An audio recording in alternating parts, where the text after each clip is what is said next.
Welcome back to Stock Kong Invest and Analysis, where we look at the market and break down the opportunities. Taiwan Semiconductor Capex guidance raise suggests AI build-out cycle until 2028. Pause.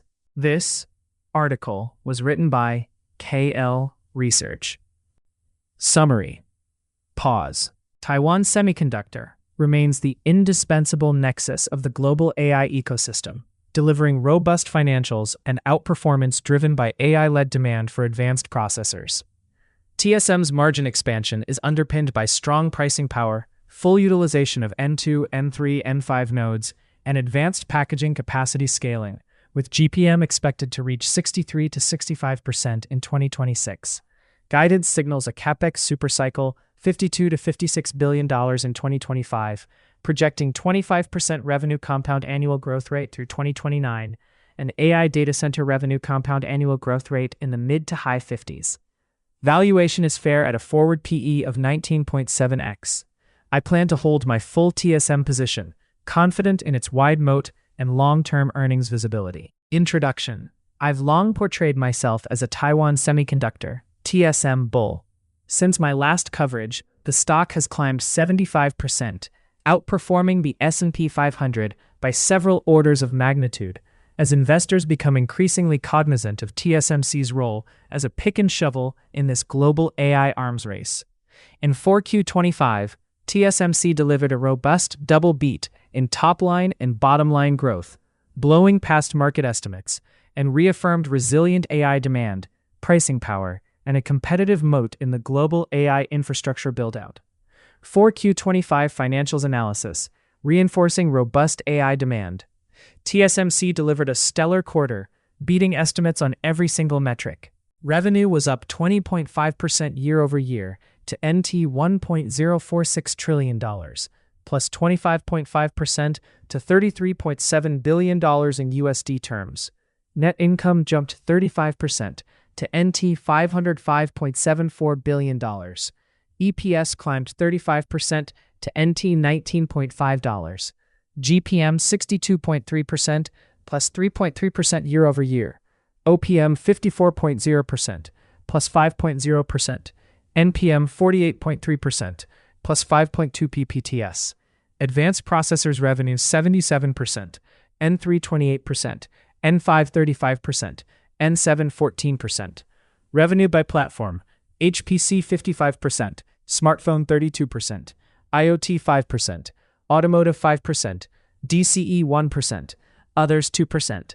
TSMC's strong revenue growth during the quarter was driven by resilient N5, N3 demand from AI GPU ASIC customers, NVIDIA Blackwell Ultra, AMD MI400X, Broadcom Google TPU V7 Ironwood, etc., along with N3 smartphone wafer demand upside, strong Apple iPhone 17 sales. What I consider the most impressive during the quarter was TSMC's 62.3% GPM, which was higher than the 61% consensus estimate, echoed by price hikes for N2, N3, N5, full capacity utilization of N3, N5, improvements in N3 yields, favorable TWD depreciation, TWD down 2% in 4Q25, cost savings from fabs driven by efficiency and productivity gains, despite 2 to 3% margin drags from the Arizona fab build-out and N2 ramp, typically lower than the corporate average GPM during the initial ramp. Nevertheless, I believe TSMC's GPM could potentially reach 63 to 65% in 2026, higher than low 60s consensus estimates, thanks to N3 GPM crossing corporate average with favorable 10 to 20% price hikes tailwinds, N3 billion 20K wafer, N3E 25K wafer, N3P 27K wafer, 3 to 10% price hikes for N2 processors in 1H26 driven by AI-led demand, cost inflation, and tightening advanced node capacity, N2 30K wafer, and greater than 100% full utilization for N2, N3, N5 capacity, with upside coming from N5 H200 sales to China. In essence, TSMC's consistent margin expansion underpins its pricing power and its quasi-monopoly position in advanced processor manufacturing, 72% market share in foundry, and 95% market share in advanced processors. This reframes TSMC's narrative, elevating it from a conventional contract manufacturer into the indispensable nexus of the global AI ecosystem for the next 3 years. A typical best-in-class quality company I like to hold in my portfolio. Capex guidance suggests AI momentum could continue at least through 2028. 1Q26 revenue up 38% year over year to $34.6 to $35.8 billion. 1Q26 GPM 63 to 65%. 1Q26 OPM 54 to 56%. 2025 Capex $52 to $56 billion versus estimated $48 to $50 billion 2026 revenue, close to 30% in US dollar terms. Revenue compound annual growth rate to approach 25% in US dollar terms. 2024-2029 AI data center revenue compound annual growth rate upgraded to mid to high 50s from mid 40s. Long-term GPM to be 56% and higher. Chai-Wei, TSMC CEO. If we didn't do it carefully, and that would be big disaster to TSMC for sure. So of course, I spend a lot of time in the last 3-4 months talking to my customer and end customer's customer. I want to make sure that my customers' demand are real, so I talk to those cloud service providers, all of them. Approximately Q4 2025 earnings call. TSMC has long adopted a prudent and cautious approach to Capex to avoid replicating the overcapacity problem we saw in 2023. In my opinion, TSMC's $52 to $56 billion guidance, plus 32% year-over-year, 2025 $40.9 billion, reflects strong visibility and confidence in AI demand, driven by resilient enterprise, sovereign, and neo-cloud AI applications, exponential token demand growth from multimodality frontier models, and inference demand prefill and decode, which is driving the need for increased computation as supporting robust demand for leading-edge silicon. For context, Wei said he spoke with downstream US CSP customers and asked for concrete evidence that AI is delivering material ROI financial returns to their businesses before committing to spending on fabs, despite pressure from NVIDIA's NVDA Jensen Huang to expand CoWoS capacity. Considering that advanced packaging and silicon wafer supply remain the choke points of global AI chips, I'm inclined to subscribe to TSMC's need to raise its Capex demand, and I'm projecting TSMC's 3-year Capex reaching $175 to $200 billion, up 70% from $105 billion from 2023 to 2025. Besides, I have high conviction that TSMC will deliver 35% plus revenue growth in 2026-2027, with AI data center revenue growing beyond 55 to 59% until 2027, given TSMC's long history of conservative guidance and consistent over-delivery. This bullish outlook is anchored by 2 major theses, including sub-N3 processors capacity scaling, expansion of advanced packaging capacity. Thesis 1, successful N2 ramp, strong N3 demand, and upside from N5 NVDA H200 sales to China. I forecast TSMC to successfully ramp N2 capacity, gate-all-round GAA node with 10 to 15% better performance or 25 to 30% lower power versus N3, increasing its capacity from 35K WFPM in 2025 to 130 to 140K WFPM in 2026, with upside to 200K WFPM in 2027, led by Fab 20 in Hsinchu and Fab 22 in Kaohsiung. My forecast is based on the assumption that smartphone customers are adopting N2, ranging from Apple A20 chips for iPhone 18 foldables and MacBook processors M6, to Android customers like Qualcomm Snapdragon 8 Elite Gen 6 and MediaTek Dimensity 9600.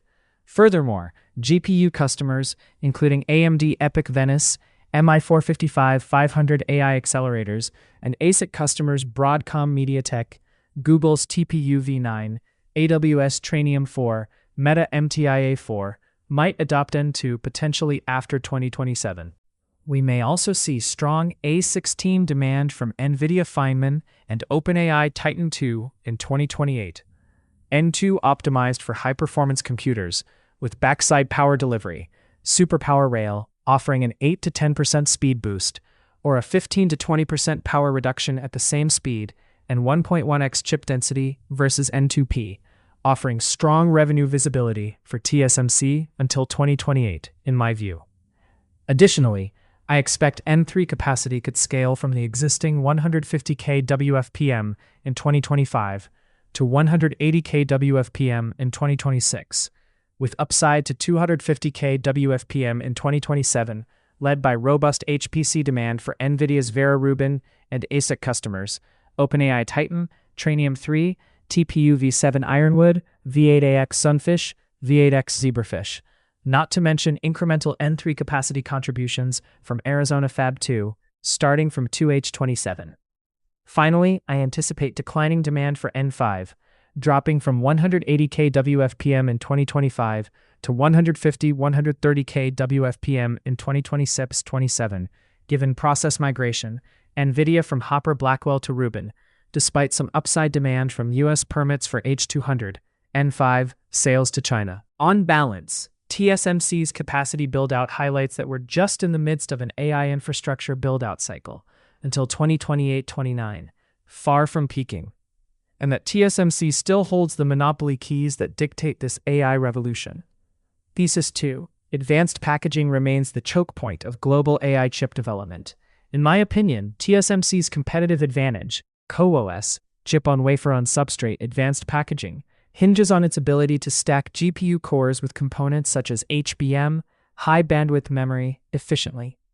As management highlighted, demand for CoWoS is very strong, but capacity remains tight. And I forecast TSMC's CoWoS capacity to expand from 75,000 WFPM in 2025 to around 120,000 to 170,000 WFPM in 2026 and 2027. This assumes capacity conversions of legacy, greater than 40-nanometer fabs into advanced packaging facilities and a smooth capacity ramp-up from the existing AP7 and AP6 advanced packaging fabs. Looking ahead, I think 2026-27 will be an inflection year for TSMC's chip-on-panel-on-substrate (CoPoS) and chip-on-wafer-on-PCB (CoWoP) technology. To address the production bottleneck in ABF substrate for TSMC's existing CoWoS advanced packaging technology, TSMC has been developing CoWoP, chip-on-wafer-on-PCB, eliminating the need for ABF substrates by directly mounting the CoWoP module, which integrates GPUs, HBMs, and an interposer, onto a high-end PCB. This simplifies the structure, reduces costs and thermal heat, and bypasses the production bottleneck for ABF substrates. NVIDIA will start adopting CoWoP starting with its Rubin platform by the end of 2026, which I believe is TSMC's answer to Intel's EMIB advanced packaging technology versus CoWoS. Risks order outflows to Samsung SF2 and Intel 18A with advanced packaging competition from Intel EMIB. I believe the greatest risks of investing in TSMC stem from re-emerging competition from Samsung SSNLF and Intel INTC, driven by TSMC's advanced packaging capacity constraints and customers' demand for supply chain diversification.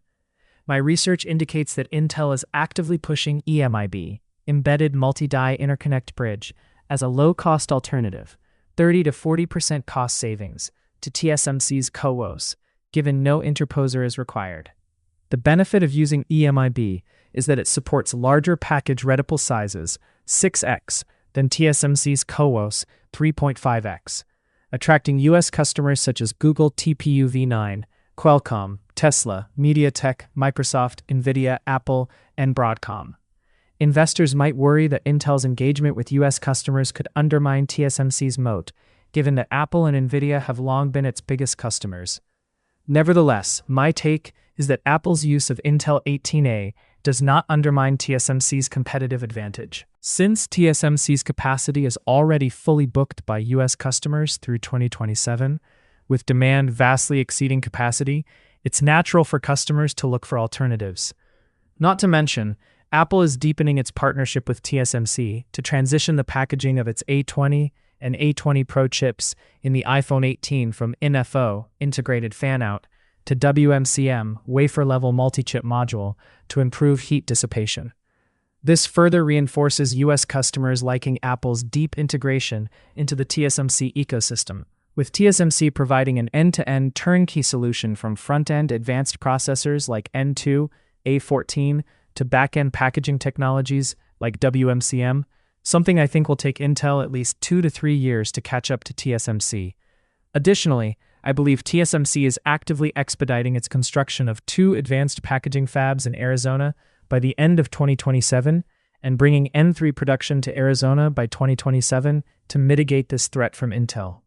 Overall, I still see TSMC as a major player in advanced packaging, with over 90% of the global back-end market share, according to TrendForce.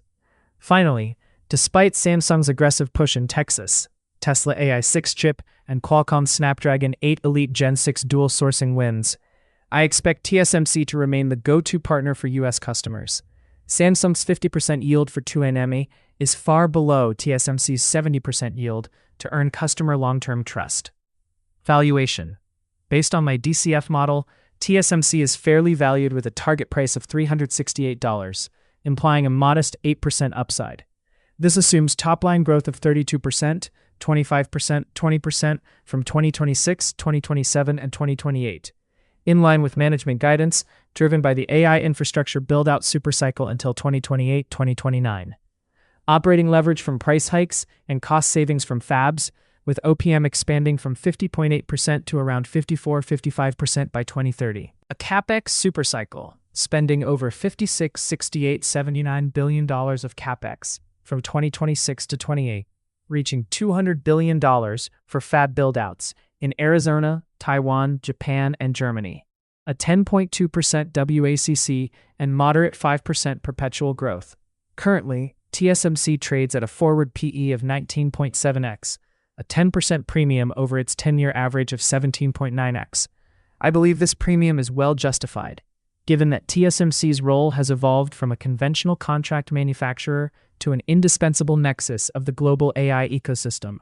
That said, I see TSMC's current stock price as adequately priced by the market, implying that most positive news has already been baked in. Conclusion. I've been a shareholder of TSMC stock since 2022, and I have already fully built my position from 2023-25 through dollar cost averaging.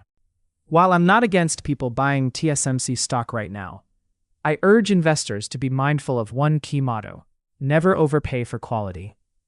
I plan to continue holding my TSMC shares by not selling my winners to water the weeds. In the short term, I see strong momentum on TSMC stock, driven by sell-side and Wall Street earnings upgrades. This should allow TSMC to continue to outperform the S&P 500 in 2026, in my view. From a business perspective, written by KL Research. Hey viewers, like and subscribe to our channel. We'll keep bringing you more insightful stock analysis. It's going to be wild.